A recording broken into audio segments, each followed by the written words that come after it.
Welcome my dear students. मैं Sunil Kumar हंसधनु IAS की आज की क्लास में आप सब लोगों का स्वागत करता हूं। आगामी यूपीपीसीएस, यूपीआरओ और यूपीएससी जैसी तमाम परीक्षाओं की तपिश में तपने वाले मेरे प्यारे बच्चों और मेरे प्यारे मित्रों, हंसधनु आईएएस में मैं आपके सामने आज पॉलिटी की सीरीज को ही क्रमिक रूप से आगे बढ़ाऊंगा। पॉलिटी की प्लेलिस्ट में आप जब विजिट करेंगे तो देखेंगे कि मैंने संवैधानिक विकास के टॉपिक को उठाया है और भारत का संवैधानिक विकास, जिसे उचित होगा कि मैं कहूं कि ब्रिटिश भारत का संवैधानिक विकास, the constitutional development of British India, इस टॉपिक पर चर्चा कर रहा हूं। और इससे संबंधित मैंने आपको 3 वीडियोस दिए और उन 3 वीडियोस में अभी तक जिस चर्चा को मैंने फिनिश किया है वो है 1853 का चार्टर एक्ट। यहाँ तक की बात मैंने की है। बेवजह के बात को एक्सटेंड करने से अच्छा है कि सीधे हम लोग अपने मुद्दे पर चर्चा करें। बेवजह के बात का मतलब एक लंबा चौड़ा डायलॉग ये सब स्थापित करने के बजाय कुछ की पॉइंट्स को समझते हैं कि 1858 का जो चार्टर एक्ट होगा उसकी पृष्ठभूमि कैसे बनती है। तो मेरे प्यारे बच्चों, पहली चीज़ समझ लें कि 1857 में भारत की पहली क्रांति हो जाती है, जिसको हम लोग रिवोल्ट ऑफ 1857 या भिन्न भिन्न नामों से जानते हैं। कुछ अंग्रेज और अन्य कुछ लेखक ऐसे रहे जो अंग्रेज और ब्रिटिश समर्थित रहे, उन्होंने इसे एक सिंपल एक म्यूटिनी का स्वरूप दिया। नहीं, एक सैनिक विद्रोह था। लेकिन भारत के महान वीर सावरकर ने और वीर सावरकर के अलावा अन्य राष्ट्रभक्तों ने इसको भारत का पहला स्वतंत्रता संग्राम की संज्ञा दी। ये चीज़ स्पष्ट है। और ध्यान रखें कि यहीं से इसकी पृष्ठभूमि प्रारंभ होगी। 1857 की क्रांति यद्यपि कि उत्तर भारत पर कंसंट्रेटेड थी, लेकिन संपूर्ण ब्रिटिश राज्य की जड़ों को हिला दिया था, इसमें कोई दो राय नहीं।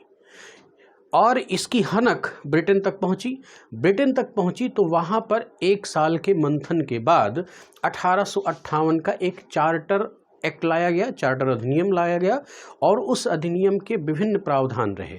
देखिए, 1858 की क्रांति के उपरांत सैनिक संतुलन को स्थापित करने के लिए पील आयोग की चर्चा की गई। ये स्थापित किया गया। पील आयोग का काम क्या था? सैनिक संतुलन देना। लेकिन यहाँ पर कॉन्स्टिट्यूशनल डेवलपमेंट मेन हमारा उद्देश्य है। तो इस दृष्टिकोण से हम लोग उन बिंदुओं पर फोकस करेंगे जिनका संबंध हमारे संवैधानिक विकास से है। ठीक है, तो आज की चर्चा का जो हमारा बिंदु है वो स्टार्ट हो चुका है। अगर मैं यहाँ पर हेडिंग दूं कि तो वो क्या होगा? 1858 का चार्टर एक्ट। जैसे कि मेरी आदत है कि मैं आपके सामने चीज़ों को ब्लैंक स्टार्ट करता हूं और उसमें डेवलप करके आपके सामने रिप्रेजेंट करता हूं, ताकि आप साइकोलॉजिकली बेहतर ढंग से तैयार हो सकें। यही मेरा प्रयास है और इसमें आप सहयोग करें। तो इसकी पृष्ठभूमि को पहले समझिए। 1857 की क्रांति हो गई। 1853 के कुछ महत्वपूर्ण बिंदु अप्रभावी हो गए। जब 1857 की क्रांति हुई तो ब्रिटेन स्थित, यानी कहाँ पर? ब्रिटेन स्थित ये जो क्राउन है यानी सम्राट है या ब्रिटेन की संसद है, उसने ये महसूस कर लिया था कि भारत पर अब हमें क्या करना है? ईस्ट इंडिया कंपनी का शासन समाप्त कर देना है। क्या करना है? अब ईस्ट इंडिया कंपनी के बस का नहीं है भारत को चलाना। इस बात को समझ गए थे। क्यों? क्योंकि देखिए, कुछ ना कुछ उसका व्यापारिक स्वरूप था, राजनीतिक स्वरूप के रूप में आगे बढ़ाए गए, बहुत सारे प्रयास किए, एक राजनीतिक कंपनी के रूप में उसको स्थापित ही किया गया। 1833 के चार्टर एक्ट के माध्यम से आपने देखा कि संपूर्ण व्यापारिक एकाधिकार तो 13 में ही समाप्त हो गए थे। चीन के साथ व्यापार और चाय के व्यापार पर एकाधिकार 1833 में वो भी समाप्त हो गया। तो इसके बाद तो इसका स्वरूप पूरी तरह से राजनीतिक था ही। लेकिन एक कंपनी, एक व्यापारिक कंपनी के लिए इतना आसान नहीं है किसी देश की सत्ता को संभालना।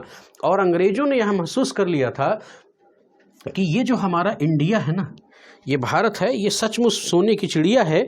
और बल्कि ये तो समझने लगे थे कि सोने की चिड़िया नहीं, सोने के अंडे देने वाली मुर्गी है। क्या है? सोने के अंडे देने वाली मुर्गी। तो ऐसा है कि इसे हाथ से क्यों जाने दें?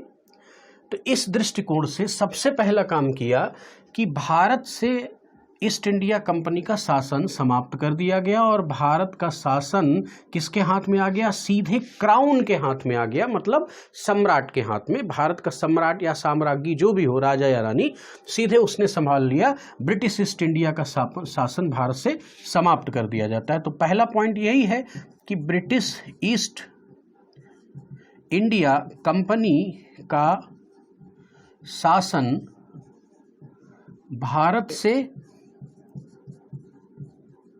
समाप्त कर क्राउन, क्राउन का मतलब है राजा या रानी। इतिहास ने बड़ा अच्छा शब्द चुना है क्राउन। क्यों चुना है? क्योंकि वहां पर कोई राजा भी राजा हो सकता है, रानी भी रानी हो सकती है, वो भी प्रमुख हो सकती है। तो राजा हो या रानी हो, इस ये भेद करने के बजाय सीधे क्राउन शब्द से संबोधित कर दिया गया, क्राउन के हाथों में सौंप दिया गया। पहला पॉइंट ये है कि वो कहाँ चला गया? ब्रिटिश क्राउन के हाथ में भारत का शासन चला गया, यानी अब ब्रिटिश ईस्ट इंडिया के हाथ में शासन नहीं रहा।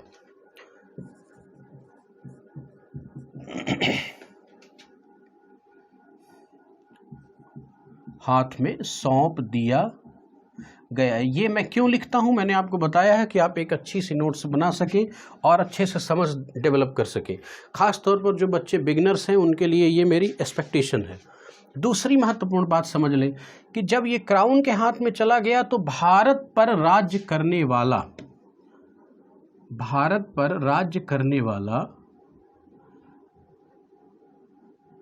अब जो प्रमुख व्यक्ति होगा, वो प्रमुख व्यक्ति कौन होगा? जरा मुझे बताएं।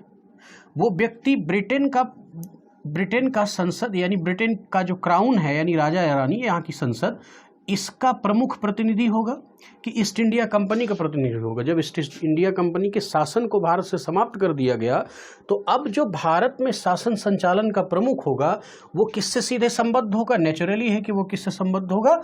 क्राउन से संबंधित होगा। तो इसीलिए क्या किया गया कि भारत का जो गवर्नर जनरल है, किसका ध्यान रखना? भारत का governor general of India, Bharat का, बंगाल का नहीं, बंगाल का गवर्नर जनरल, भारत का गवर्नर जनरल ऑलरेडी 1833 में बन चुका है मेरे भाई, ध्यान रखना है। गवर्नर जनरल ऑफ इंडिया यानी भारत के गवर्नर जनरल को वायसराय बनाया गया। और इस वायसराय का मतलब क्या हुआ कि now he become as a representative of crown, British crown. अब वो ब्रिटिश क्राउन का प्रतिनिधि के रूप में वायसराय बन के आया। तो इस चीज को लिख लें, वायसराय का आशय है कि अब भारत का प्रमुख संचालक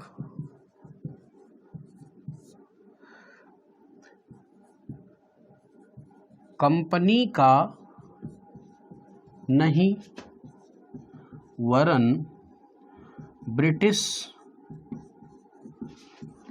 क्राउन का प्रतिनिधि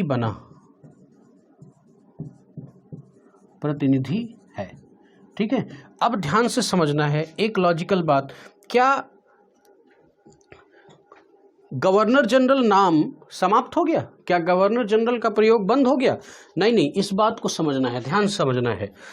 अभी भी इसी व्यक्ति के लिए, जो ए नाम का व्यक्ति है, कोई एक व्यक्ति है, ये इसके लिए ही गवर्नर जनरल का भी संबोधन है और वायस राय का भी संबोधन है। लेकिन किन स्थितियों में, किन परिस्थितियों में, ये बात समझना बहुत अनिवार्य है। तो चलिए आइए समझा देता हूँ, बहुत गहरे समझ लीजिए। देखिए, ये जो प्रशासक है भारत का, ये गवर्नर जनरल कब है? जब ये किसी भी तरह का प्रशासकीय या विधायी कार्य कर रहा है। मान लीजिए लेजिस्लेशन का कार्य कर रहा है या एडमिनिस्ट्रेशन का कोई कार्य कर रहा है भारत में रहकर, तो ये क्या कहलाएगा? Governor general. लेकिन अगर किसी तरह के ऐसे कार्य कर रहा है जहां पर उसको ब्रिटिश क्राउन का प्रतिनिधित्व करना है, इस बात को ध्यान से सुनिए और समझिए। अगर ब्रिटिश क्राउन का प्रतिनिधित्व करना है तो उसके लिए गवर्नर जनरल शब्द नहीं बल्कि वायसराय शब्द प्रयोग में आता था। ठीक है, तो इसीलिए कहा गया कि वायसराय क्या है, ब्रिटिश क्राउन का प्रतिनिधि बना। तो इस आधार पर अगर देखा जाए तो इस तरह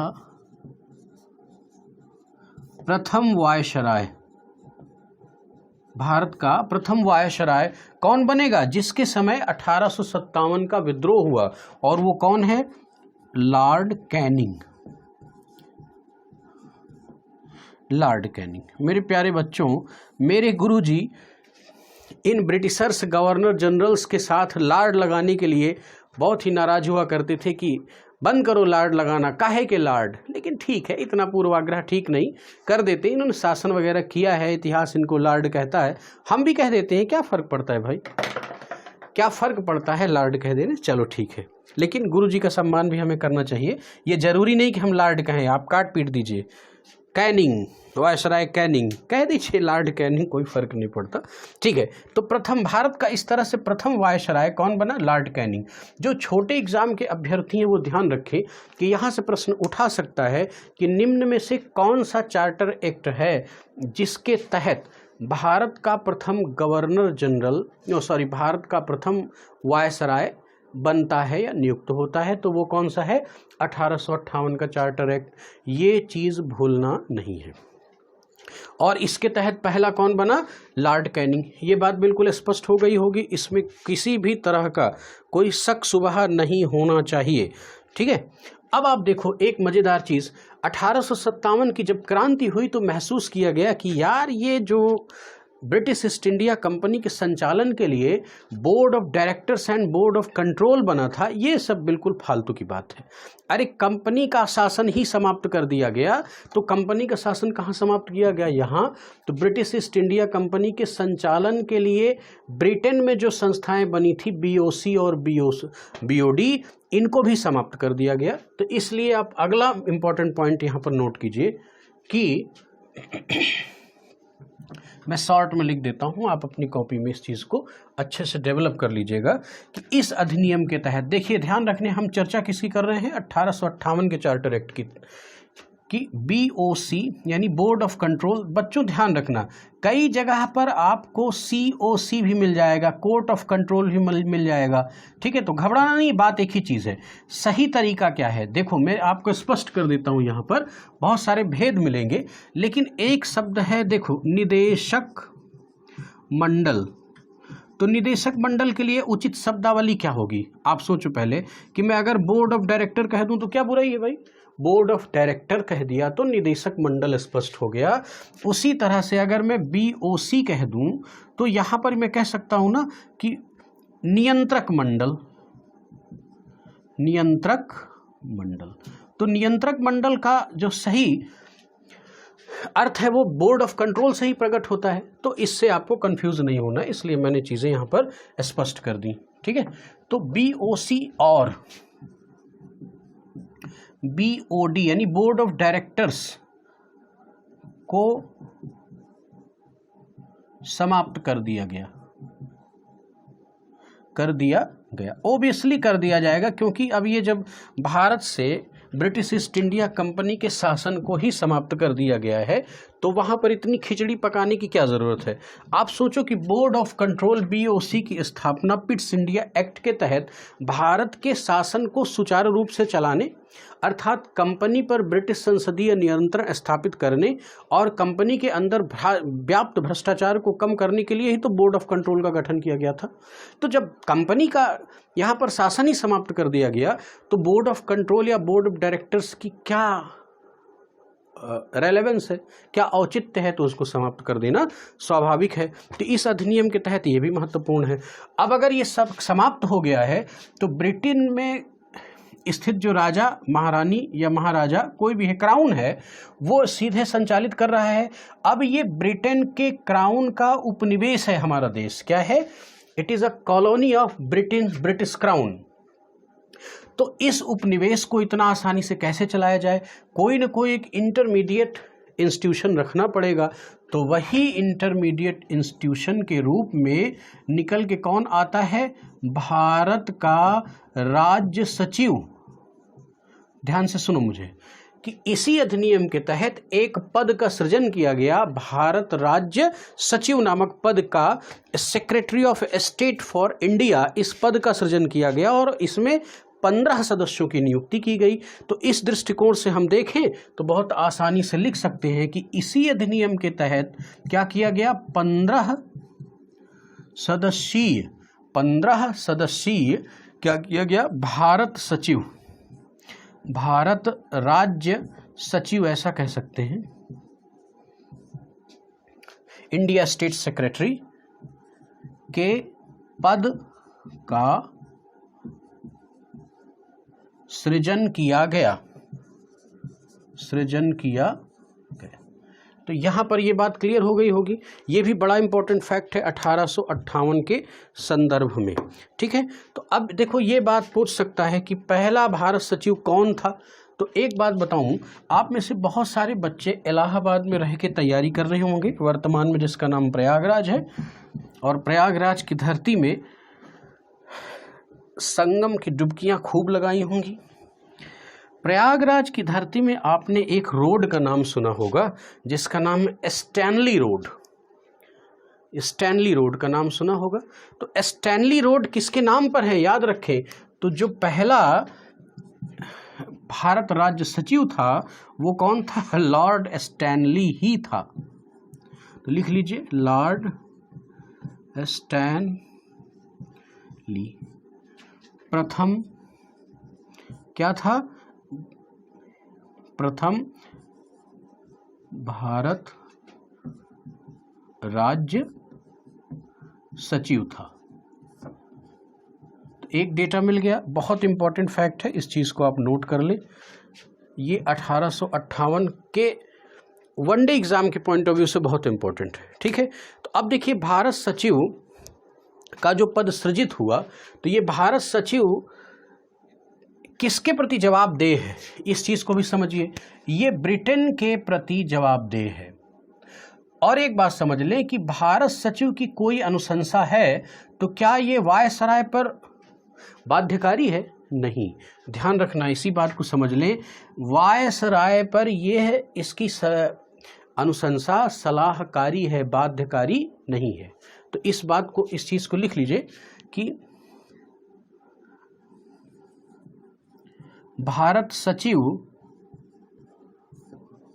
के निर्णय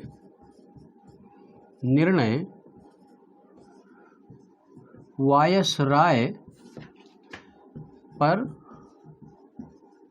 सलाहकारी थे, बाध्यकारी नहीं। वायसराय पर क्या थे? सलाहकारी थे। ठीक है, और ये किसके प्रति जवाबदेह था?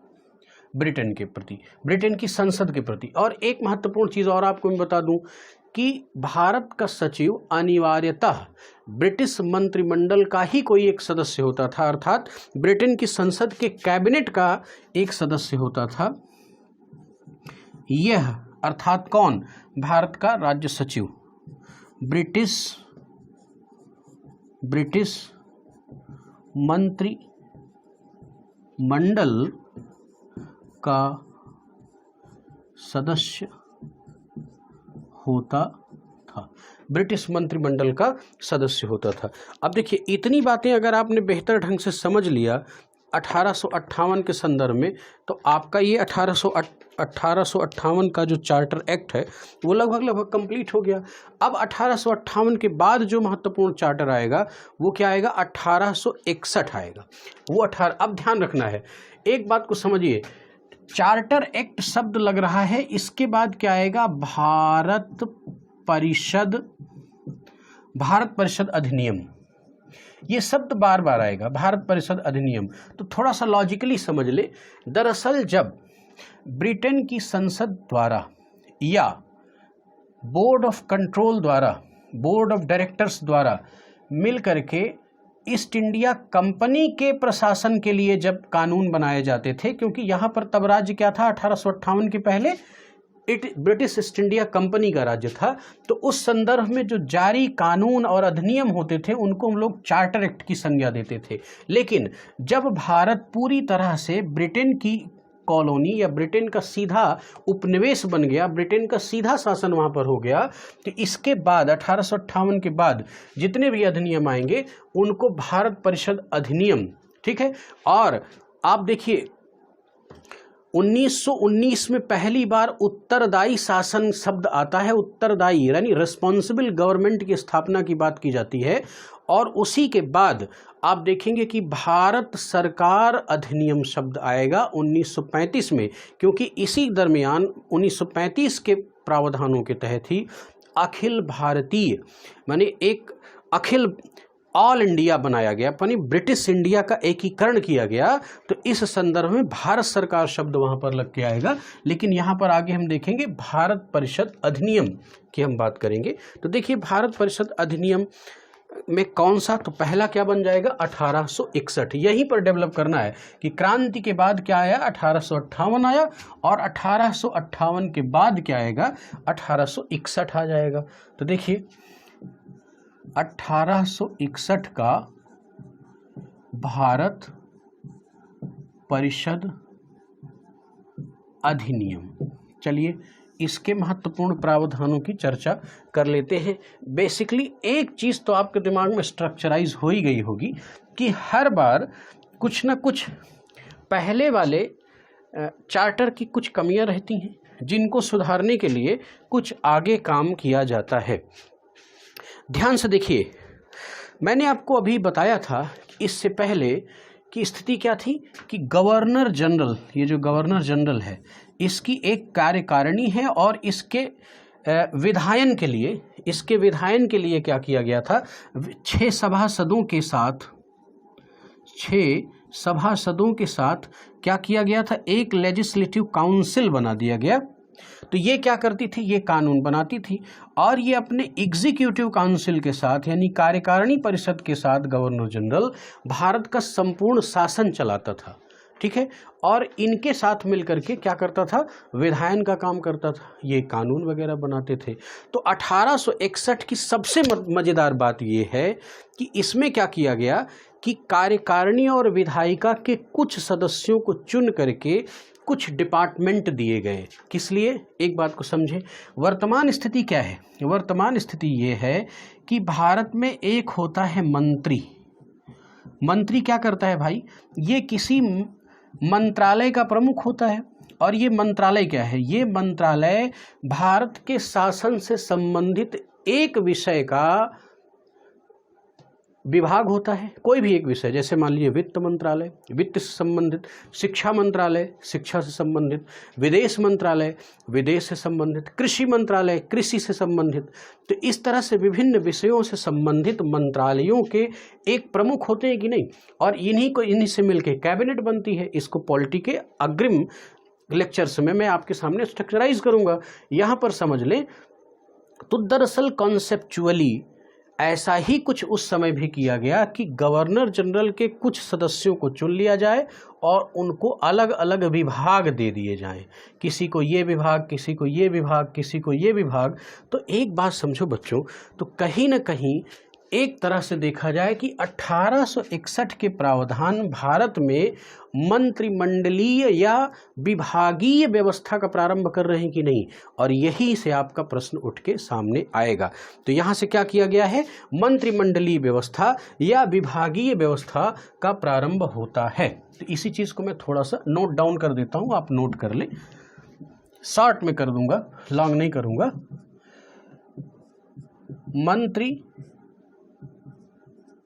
मंडलीय ब्रैकेट में कर दीजिए,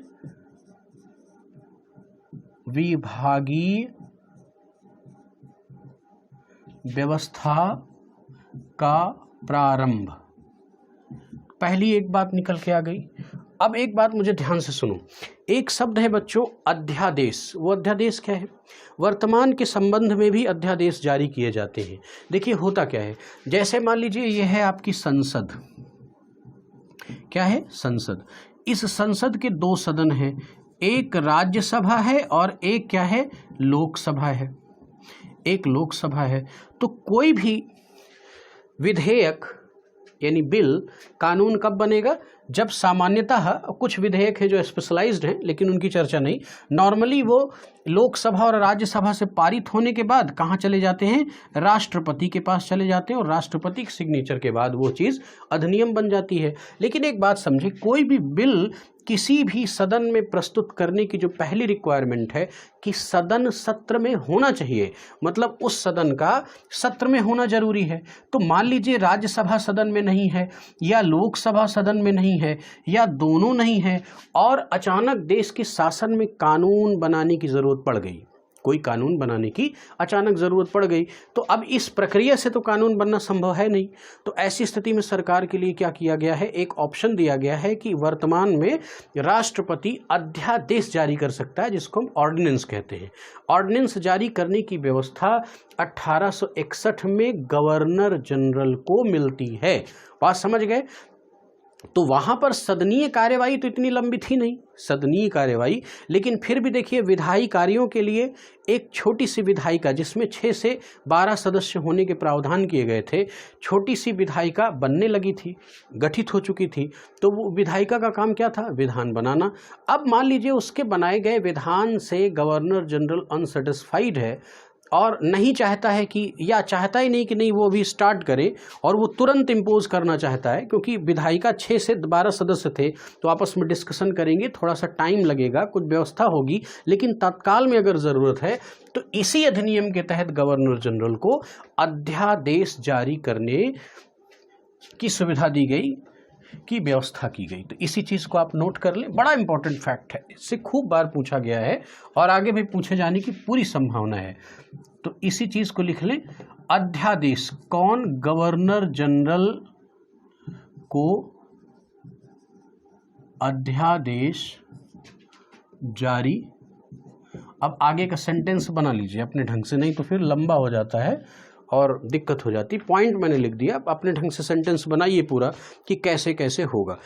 एक तरह अब देखिए यूपीपीसीएस या यूपीएससी या किसी अन्य जैसे आरओ थोड़े से बड़े यानी आयोग से संबंधित, यूपीपीएससी संबंधित या किसी भी स्टेट पीसीएस या यूपीएससी संबंधित अप्रोच के हिसाब से देखा जाए तो इससे एक बात नजर आती है। वो क्या? यहाँ कंसंट्रेट करें, मंत्रिमंडलीय या विभागीय व्यवस्था दी गई। अब जरा सा समझो, यहाँ पर देखा जाए कि क्या किया गया। यह है हमारे देश का शासन, कई सारे इसमें डिपार्टमेंट्स हैं, इसको दे दिया गया, कुछ विभाग इसको दे दिए गए, कुछ मंत्रालय इसको दे दिए गए, कुछ इसको दे दिए गए, बांट दिए गए। तो अब जरा कॉन्सेप्चुअली आप सोचें कि अगर सारे मंत्रालय के कार्यभार को समेट करके एक जगह पर केंद्रित कर दिया जाए फिर से, तो इसका मतलब क्या? हमने क्या किया? केंद्रीकरण किया। क्या किया? केंद्रीकरण किया। लेकिन फिर से इसके उल्टा सोचो, अगर इस जगह की संपूर्ण व्यवस्था को अलग अलग विभागों में या मंत्रालयों में हमने डिस्ट्रीब्यूट कर दिया, अलग अलग हाथों में दे दिया, तो हमने केंद्र से बाहर की ओर सिस्टम को लॉन्च किया।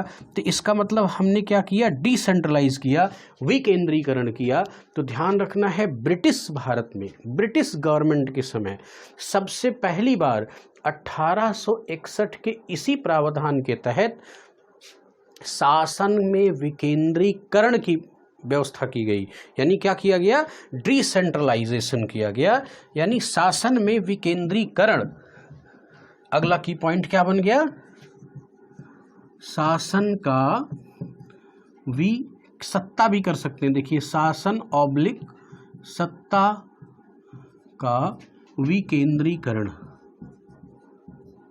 ये बात समझ गए होंगे, बहुत इंपॉर्टेंट फैक्ट है, कॉन्सेप्चुअल है, फैक्चुअल नहीं है, इसलिए थोड़े से बड़े एग्जाम के अकॉर्डिंग इसको समझेंगे तो बड़ा आनंद आएगा। अब दूसरी बात समझ लें,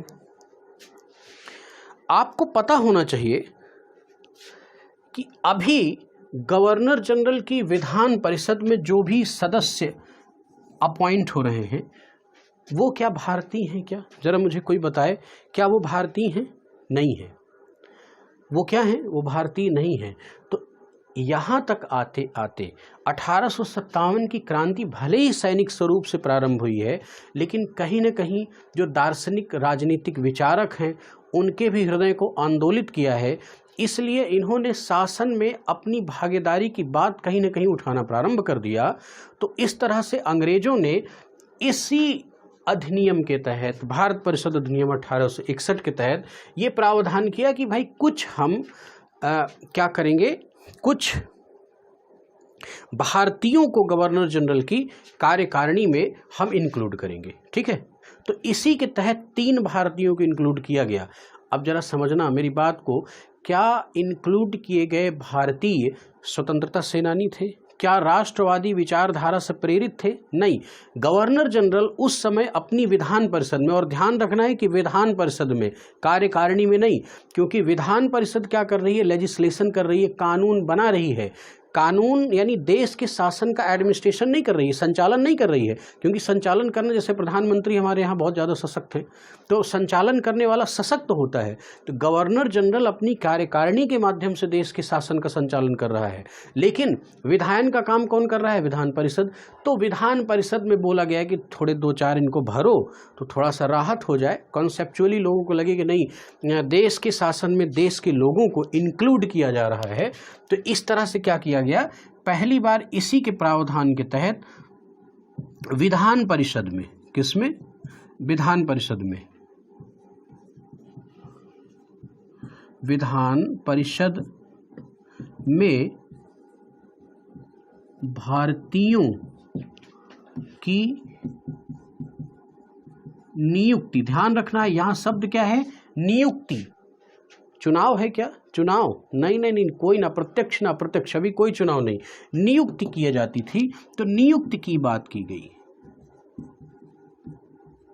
ठीक है, और इस नियुक्ति के दृष्टिकोण से देखा गया तो पहली बार 1861 के इसी प्रावधान के तहत 3 भारतीयों को गवर्नर जनरल की विधान परिषद में नियुक्त किया गया। वो 3 भारतीय कौन है, इंपॉर्टेंट है, पूछ सकता है। तो एक है सर दिनकर राव, और दूसरे कौन हैं, बनारस के राजा, और तीसरे कौन हैं, पटियाला के राजा। ठीक है, तो इन 3 भारतीयों को क्या किया गया, गवर्नर जनरल की विधान परिषद में पहली बार इसी प्रावधान के तहत स्थान दिया गया। ये 61 में प्रावधान आया और 1862 में ये काम किया गया। मैंने लिखवा दिया है ताकि दृश्य आपके दिमाग में रहे। अब आप यहीं से प्रश्न शुरू हो जाता है बहुत सारे लोगों के बीच में कि क्या बनारस के राजा राष्ट्रभक्त थे या अंग्रेज भक्त थे, और यहीं से प्रश्न खड़ा होता है कि पटियाला के राजा क्या राष्ट्रभक्त थे या अंग्रेजों के भक्त थे। सवाल क्या है, क्यों प्रश्न उठता है? प्रश्न इसलिए उठता है कि इस समय गवर्नर जनरल जो अपनी विधान परिषद में लोगों को यानी भारतीयों को इंटर करेगा वो कौन होंगे? क्या अंग्रेजों के विरुद्ध बात करने वाले होंगे? नहीं भाई, जिनको अंग्रेजों ने अपने जीवन में रच बस लिया था, अपनी शैली में समा लिया था, बाहर की दुनिया उनकी पूरी अंग्रेजमय हो गई थी, ये वही हैं, उससे दूर नहीं है। तो इनको वो अपना समझते थे। और यहीं से आप समझिए कि 1857 की क्रांति में कैनिंग ने अपने भोज पर यह चीज़ कहा कि अगर सिंधिया जी भी मेरे विरुद्ध हथियार उठा लेते तो हमें रातों रात बिस्तर बोरिया बांध के इंग्लैंड जाना पड़ता। तो इसका मतलब क्या था, आपको 1857 के लेक्चर में बताऊंगा इतिहास वाले सेक्शन में कि संपूर्ण राजपूताना, सिख साम्राज्य और मराठा शक्तियाँ, इवन कि ग्वालियर, सिंधिया और भोसले, ये सब के सब क्या थे, अंग्रेजों के साथ थे। ग्वालियर ने तो अपनी सेना भेजी थी 1857 की क्रांति का दमन करने के लिए। तो क्रांति का जो वास्तविक उदय है वो उत्तर प्रदेश से ही है, और इस भारत में प्रत्येक क्रांति का जनक उत्तर प्रदेश है। और मैं आप सभी विद्यार्थियों से आह्वान करना चाहता हूँ कि यूपीएससी की दुनिया में भी एक क्रांति उत्तर प्रदेश की धरती से होनी चाहिए, और आप करते रहे हैं और आप कर सकते हैं। इसी तरह से हर क्षेत्र में उत्तर प्रदेश क्रांतिकारी रहा है। ठीक है, तो ये 3 लोग नियुक्त हुए हैं 1861 के परिषद के अधिनियम के तहत। ठीक है, तो अगर इतनी बातें, थोड़ा सा मैं एक और स्ट्रक्चर बता देता हूँ, एक चीज़ और इस चीज़ को अभी समझ लें कि गवर्नर जनरल की जो विधान परिषद है उसके सदस्य अभी कितने होने थे, 6 से 10, ऐसा ही था ना। थोड़ा सा और बढ़ा, 6 सभासद, अभी कितने हुए थे, 6 सभासद नियुक्त होने थे। अब थोड़ा सा और बढ़ा दिया गया कि गवर्नर जनरल की विधान परिषद में सदस्यों की संख्या 6 से 12 कर दी गई। अब ध्यान से सुनो, एक कहावत है कि ज़्यादा जोगी मठ उजाड़, अर्थात किसी मठ में अगर बहुत जोगी आ जाएं तो वो मठ उजड़ जाता है। तो अंग्रेज़ों के उजड़ने का कार्यकाल शुरू हो गया था, क्योंकि भारतीय जोगी धीरे धीरे इंटर कर रहे थे और इनके मठ का समय आने वाला था। धीरे धीरे इनकी शुरुआत हो रही थी ना, क्योंकि जैसे जैसे ये संख्या बढ़ेगी भारतीयों की भी तो एंट्री बढ़ेगी, धीरे धीरे संख्या बढ़ रही है। अब उसकी विधान परिषद में लगभग 6 से 12 सदस्य, अभी ऐसे देखेंगे कि 10 से 16 सदस्य का कॉन्सेप्ट आएगा, फिर आगे चल के 69 सदस्य आएंगे, फिर 137 मेंबर्स होंगे, विधान परिषद धीरे धीरे स्ट्रक्चर उसका बड़ा होता चला जाएगा। तो इस बड़े हुए मठ में जोगी कौन आएंगे? अरे भारतीय आएंगे भाई, जिनको ये डॉग की संज्ञा नालायक दिया करते थे, वही इनके मठ को उजाड़ने वाले हैं और उसी लोकतांत्रिक हथियार से भी उजाड़ने वाले हैं। और ऐसे ही तमाम सारे देशभक्त क्रांतिकारियों ने अंततोगत्वा 1947 में दुनिया के सामने यह प्रमाण रखा। तो इस तरह से मैंने 1861 के प्रमुख प्रावधानों को स्पष्ट किया।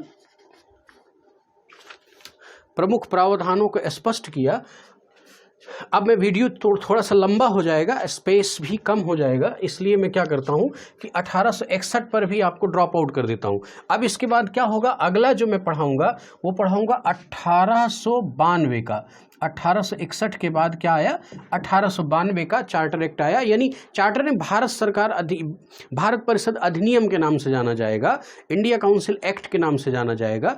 1892 की चर्चा में शीघ्र ही आपको अगले वीडियो में करूंगा। तब तक के लिए बहुत बहुत धन्यवाद।